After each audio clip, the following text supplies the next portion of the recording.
अरे कमी वापर पण अस्सल वापर. MDH काश्मीरी लाल मिरची पावडर.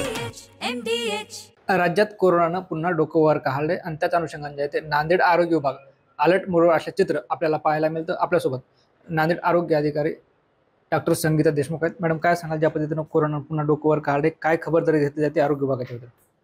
कोरोनासाठी आपण काळजी घ्यायचीच आहे. तर मी प्रथम नागरिकांना आव्हान करते की सगळ्यांनी आपल्याला सर्दी, ताप, खोकला, श्वास घ्यायला त्रास झाला तर आपण स्वतःने घाबरून जायचं नाही.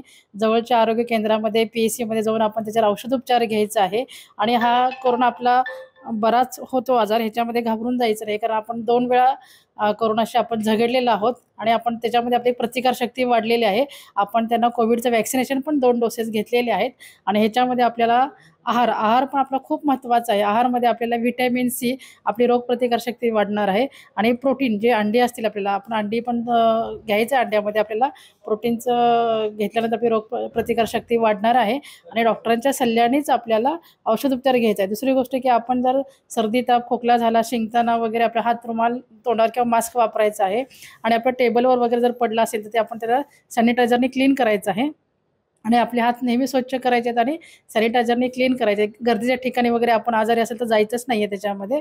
आणि त्याच्यानंतर आपली दुसरी गोष्ट अशी आहे की आपल्याकडे जसं समजा डायबिटीस आणि हायपरटेन्शन असे काही असतील, आपले आजी आजोबा, आई वडील किंवा आपल्या स्वतःला जरी असं असेल तर याच्यामध्ये आपल्याला खूप काळजी घ्यायची आहे. कारण कोमॉर्बिड लोकांनी ह्याच्यामध्ये काळजी घ्यायची आहे. कारण ह्याच्यामध्ये जर कोविडचं इन्फेक्शन झालं तर कोमॉर्बिडमुळे आपल्याला जास्त कॉम्प्लिकेशन वाढण्याची शक्यता नाकारता येत नाही. तरी आपण रेग्युलर औषधोपचार पण घ्यायचा आहे डायबिटीस, हायपरटेन्शनचं. आणि कोविडचं कसं आहे की लवकर डायग्नोसिस करायचं. तसं काय वाटलं तर आपण सगळे आपल्या प्राथमिक दवाखान्यामध्ये अँटीजन टेस्टिंगचं आपण चालू केलेले आहेत. आणि त्यात जर आपले पॉझिटिव्ह आले तर आपण ते RT-PCR आणि GMC नांदेड आणि सिव्हिलला आपण त्यांना रेफर करणार आहोत. आणि आपण प्रत्येक PSCमध्ये 3-4 बेड आपण राखीव ठेवलेले आहेत. त्याच्यानंतर आपल्या 2 दिवसामध्ये मॉक ड्रिल झालेलं आहे. मॉक ड्रिल म्हणजे काय असतं की आपल्याकडे जे ऑक्सिजनचे हे आहे त्याच्यामध्ये सिव्हिल साईडनी, RA साईडनी पण त्याची तयारी केली आहे. आपल्या PS लेवल आपण असं करतो की आपल्याला ऑटो कॉन्सन्ट्रेशन मशीन आहेत की जे आपल्याला इमर्जन्सी ऑक्सिजनची गरज लागली तर आपण त्या ठिकाणी इमर्जन्सी तेवढ्यापुरतं रेफर करण्यापर्यंत आपण देऊ शकतो आणि पेशंटला पुढे रेफर करतो. ते आपण सगळ्या ठिकाणी करायला सांगितले. आणि ज्याला मेडिसिन लागतं आपल्याला सर्दी, ताप, खोकला, धाप लागणारा, ते मेडिसिन पण आपल्या PSCमध्ये आपण ठेवण्याला सूचना दिलेल्या आहेत. आणि जे ILI आणि सारी म्हणजे इन्फ्लुएन्झा लाईक इलनेस आणि सिव्हिअर ॲक्यूट रेस्पिरेटरी इन्फेक्शन हे जर पेशंट आपल्याला सापडले तर त्याचं सर्वेक्षण ॲक्टिव्हिटी आपण चालू केलेली आहे. आणि त्याच्या आपण IHIV पोर्टलचं रिपोर्टिंग करतो आहोत. आणि ते पेशंटचं स्वाब घेऊन आपण त्याला पुढे रेफर करत आहोत. हे आपण सर्वच ॲक्टिव्हिटी सांगितलेली आहे. आणि जे आपले नेहमीचे कॅम्प होतात, गरोदर माताचा कॅम्प असेल किंवा लसीकरण कॅम्प असेल, ह्याच्यामध्ये पण आपण कोविडबद्दल प्रिकॉशन काय घ्यायचं आणि लोकांनी घाबरून जायचं नाही हे आपण त्या ठिकाणी आव्हान करत आहोत. आणि तसेच आमचे सर्वांचे लाडके आदरणीय आरोग्यमंत्री महोदय आहेत, त्यांनी सुद्धा आपल्या जनतेला आव्हान केलेलं आहे की कुणीही घाबरून जायचं नाही. कोविड हा आपल्याबरोबरच राहणार आहे. आपण फक्त प्रिकॉशन, काळजी आणि वॅक्सिनेशन घेतलेलं असेल. फक्त कोमॉर्बिड लोकांनी पण काळजी घ्यायची. आणि तसंच आता पाहिलं तर 9 तारखेला आमच्या प्रत्येक महिन्याचा एक गरोदर मातेचा प्रधानमंत्री सुरक्षित मातृत्व अभियान म्हणून असतं. म्हणजे थोडक्यामध्ये आपल्या सेकंड ट्रायमिस्टर म्हणजे ज्या 6, 7, 8, 9 महिन्याच्या गरोदर माता आहेत त्यांची आपण जास्त काळजी घ्यायची आहे. कारण ह्याच्यामध्ये कॉम्प्लिकेशन होण्याचे आणि बाळाला कॉम्प्लिकेशन होण्याचे चान्सेस जास्त आहेत. तर प्रत्येक PSCमध्ये आपल्याला स्त्रीरोगतज्ञ असेल किंवा आमचा मेडिकल ऑफिसर असेल त्या गरोदर मातेची तपासणी करतो. आणि ज्या टेस्ट आहेत महत्त्वाच्या, म्हणजे आपलं जी गरोदर माता आहे की महत्त्वाचं हिमोग्लोबिन चांगलं पाहिजे. कमीत कमी हिमोग्लोबिन 11 पाहिजे. तर याच्यामध्ये काय होतं की आपले हिमोग्लोबिन 7, 8 खाली असतात. 7च्या खाली असेल तर आपल्या गरोदर मातेला पण कॉम्प्लिकेशन होतं. म्हणजे अंगावरचं जाणं किंवा आपल्या बाळाची वाढ न होणं हे होत असतं. त्यामुळे आपण हिमोग्लोबिन तपासणी करून घ्यायची. एक पहिली टेस्ट आहे. दुसरी टेस्ट आहे की HIV. जर मातेला HIV असेल तर बाळाला पण HIV होण्याचे चान्सेस जास्त आहेत. त्यामुळे HIV टेस्ट आपल्या प्रत्येक दवाखान्यामध्ये आपण करतो. दुसरी गोष्ट विडारेल टेस्ट आहे, ती पण आमच्या सरकारी दवाखान्यात PSCमध्ये उपकेंद्रामध्ये होत आहे. त्याच्यानंतर sickle cell testing. Sickle cell म्हणजे कसं गरोदर मात्यांनी करून घ्यायचे आहे. कारण जर आई वडिलांना सिकल सेलचे इन्फेक्शन असेल तर त्या बाळाला पण सिकल सेल होण्याचे चान्सेस नाकारता येत नाही. त्यामुळे सिकल सेलची टेस्टिंग करायचे.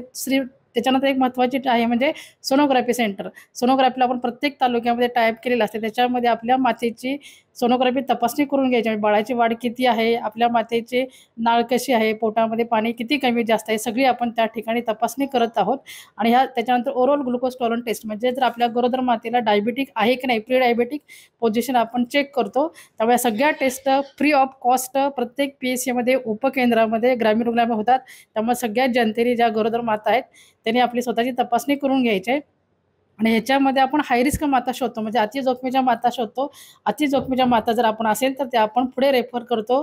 RH असेल, ग्रामीण रुग्णालय असेल किंवा JMC नांदेड या ठिकाणी आपल्या त्या मातेची काळजी घेते. म्हणजे महत्त्वाचं जे आपलं राष्ट्रीय आरोग्य अभियानचं जे ध्येय टार्गेट आहे, गोल अचीव्ह करतो आपण, की माता मृत्यू कमी करायचे आहेत आणि आपल्याला अर्भक मृत्यू, निओनेटल मृत्यू आपल्याला कमी करायचे, आपल्याला टार्गेट साध्य करायचं आहे.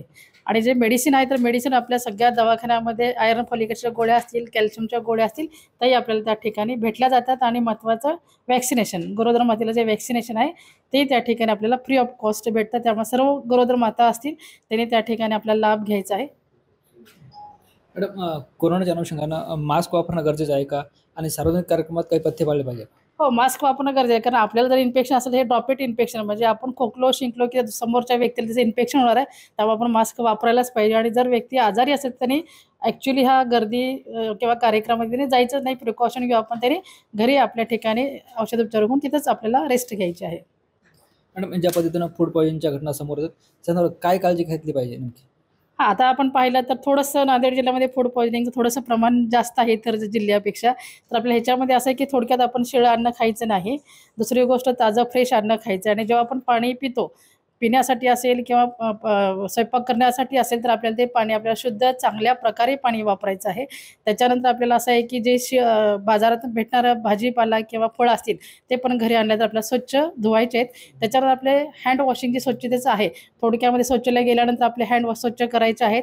बाळाचे शीत धुतल्यानंतर आपण त्याचे पण हात आपले स्वच्छ करायचे आहेत. स्वयंपाक करताना, बनवताना आपले पण हात स्वच्छ साबणाने स्वच्छ करायचे आहेत. आणि पाणी घेताना पण वगळ्याचा वापर, हे पण आपलं प्रिकॉशन आपण त्या ठिकाणी वापरायचं आहे. आणि जे आपण स्वयंपाकाला पाणी वापरतो ते क्लोरीनयुक्त आहे की नाही, थोडंसं ग्रामपंचायतला आपण सांगायचं की क्लोरीन टाकून ते ओटी आल्यानंतरच आपल्याला पाणी पिण्यासाठी द्यायचं आहे. आणि हे आपली सर्वांनी काळजी करून त्या ठिकाणी घ्यायचं आहे. निश्चित धन्यवाद मॅडम. यावर त्या जिल्हा आरोग्य अधिकारी डॉक्टर संगीता देशमुख मॅडम, कोरोनाच्या अनुषंगानं जिल्हा प्रशासन अलर्ट मोडवर आहे, ॲक्शन मोडवर आहे. पूर्ण जी आहे ती तयारी झाली आहे, मात्र नागरिकांनी घाबरून जाऊ नये असं आवाहन सुद्धा त्यांनी यावेळी केलं आहे. ज्ञानेश्वर लोंढे, TV9 मराठी, नांदेड.